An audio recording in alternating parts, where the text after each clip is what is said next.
I'm Lisa Coronado, and I'm playing Hazel Hatcher. When I got the first set of sides for the first audition, I instantly connected with the material. As an actor, you try not to want a part too bad, because with a disappointment, I'm not getting it, but this one I wanted so bad. And then when I got into the audition, I had on heels, and the casting director asked me, well, how tall are you? And I said, you know what, without my heels, I'm 5'2". And pretty embarrassed, you know, because I hate being short. And she was like, that's perfect for this role, take your shoes off. And made me audition without my shoes. And I was like, pretty liberating, it felt really great. And so then when I went back to the callback, I wore flats. When I read the book that she was very short, at that point I was like, okay, this is the first time my height is working for me.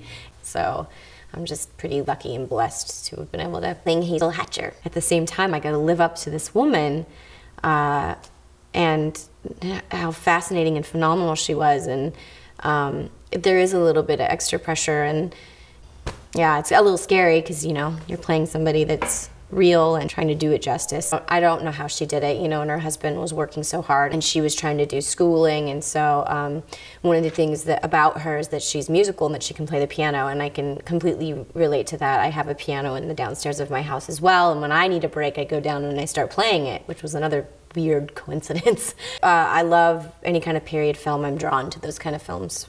So when I found out it was in the 60s, that excited me. And then when I got the sides, I think it was a particular set where I'm trying to cook dinner and deal with Lyle and the dog and all this stuff going on at once. And it was just such a real family moment that I've experienced myself. And the way it was done was, written so funny.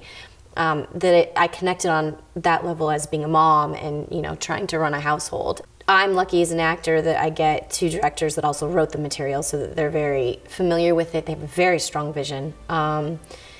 It's interesting because their approaches are very different. Lyle's really wants to recreate the way that it was, and it's fascinating, all of the details, everything that he puts into it.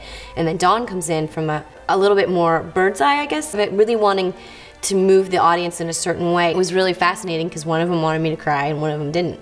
And so I didn't cry, and then Dawn came up to me and said, okay, it's okay, I want you to cry on these 2 takes. And so I did, and then on the 3rd take, Lyle comes over and he goes, I don't want you to cry, you gotta hold it in, hold it in, hold it in to the very end. And when, you know, Braden's out of your eyesight, you can let it out. And I was like, okay, and so going through that, I needed what Dawn gave me to get to the point where Lyle wanted me to go. So it was this really cool blending of directing where it got me exactly where they both needed me to be.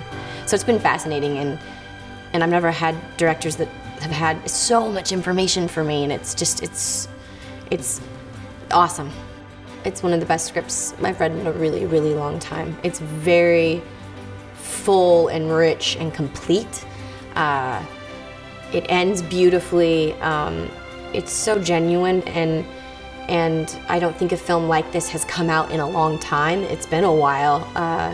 Just this coming of age of 2 kids, and told in such a way that's really inspiring, and that parents and kids can like it. You know, I can share it with my family, which is fantastic. Not all my films I can. And every character I fell in love with, every single one. And, you know, when I was picked to audition for Mrs. Hatcher, you could have said audition for any of these women and I would have jumped, because they were so well written. It's a beautiful film. I'm really excited to see it finished. I can't wait.